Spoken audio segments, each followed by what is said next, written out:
Pues el tema es Banamex. Pedro, te mando un abrazo. ¿Cómo estás? Buen día. Luis, buenos días, qué gusto saludarte a ti y también a quienes nos escuchan.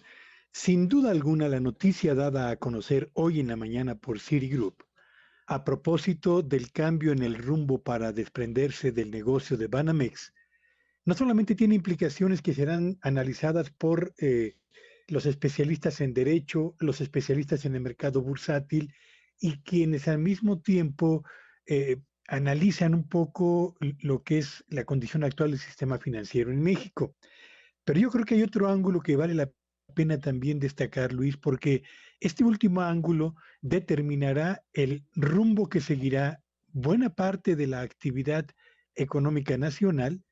por la confrontación evidente entre el sector privado y el gobierno federal. Los últimos meses que le quedan a esta administración, alrededor de 18 meses, año y medio, estarán marcados, Luis, asumo, por esta decisión de Citigroup y lo que trae todavía detrás y que no ha salido a la opinión pública y que, bueno, de alguna manera MBS la ha comenzado a ventilar con la entrevista a Darío Celis, es que el ambiente de confrontación que se había desvanecido entre el gobierno y la iniciativa privada, particularmente en los últimos 2 años, se volverá a avivar. ¿Por qué? Bueno, pues porque en el sector privado prevalece la sensación de que la autoridad gubernamental ha emprendido prácticas hostiles contra decisiones o contra el sector privado en México. Y esto que comenzó como un sexenio Luis Auditorio, donde el presidente entonces electo Andrés Manuel López Obrador, a lo largo de la segunda mitad del 2018 se reunía con los empresarios del Consejo Coordinador Empresarial, con los empresarios de la CONCAMIN, de Canacintra, de Coparmex, etcétera, para atender puentes de acercamiento y fincar, digamos, un camino que permitiera la colaboración entre ambos sectores relevantes para la economía y la sociedad mexicana, muy pronto empezó a desvanecerse y a convertirse en un ambiente de confrontación latente por la decisión tomada a propósito de la cancelación del aeropuerto de Texcoco, más el impacto del rechazo que el presidente de la República presentó frente a las propuestas que el Consejo Coordinador Empresarial, al frente de todo el sector privado, ofreció al presidente de la República por allá por el mes de abril del año 2020 de un programa de apoyo emergente a la actividad económica para hacer frente al impacto económico que tendría la pandemia. Y eso que terminó, diría, o que alcanzó su nivel máximo cuando el entonces presidente del Consejo Coordinador Empresarial señaló que si la economía mexicana registraba una caída de 2 dígitos en el año 2020, ya sabrán ustedes quién fue el responsable. Casi textualmente se fue la frase que utilizó el entonces presidente del Consejo Coordinador Empresarial, y la respuesta del presidente, todos ustedes la recordarán, fue le voy a enviar al presidente del Consejo Coordinador Empresarial una lista con las empresas que no han pagado apropiadamente sus impuestos para que nos ayude justamente en el cobro de los mismos. Y eso que fue el punto más álgido de la confrontación y del enfriamiento entre la relación del gobierno y el sector privado, comenzó paulatinamente a mejorar gracias a los anuncios, esos grandes anuncios de proyectos de infraestructura y de inversiones que realizaría el sector privado para reactivar la economía y para adecuar los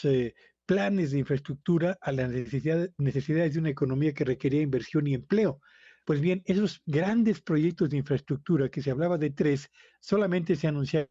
dos, y a decir verdad, Luis Auditorio, las inversiones en infraestructura del sector privado en esos dos bloques de anuncio fueron prácticamente de cuentagotas, y el tercer gran paquete de inversiones en infraestructura nunca llegó y no llegará. Y este asunto del tema de Ferromex y el asunto de Siri, lo que va a hacer es avivar simple y sencillamente este ambiente de confrontación latente entre el gobierno y el sector privado. Y hoy las 8 columnas del periódico El Financiero son bastante ilustrativas al respecto. El Consejo Mexicano de Negocios señala que la falta de certeza afectaría inversiones del orden de los 30,000 millones de dólares que estaban pensadas fundamentalmente hacia el sureste del país. Así que,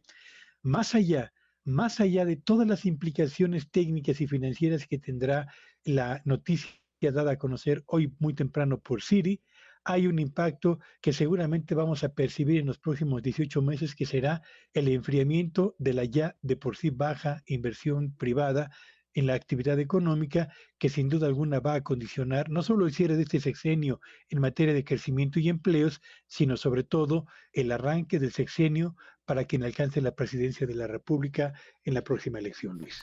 En el 2025, sé que parece muy distante, pero de alguna u otra manera no está tanto, la cosa podría cambiar y quiero ser más claro, Pedro, o sea, yéndose López Obrador,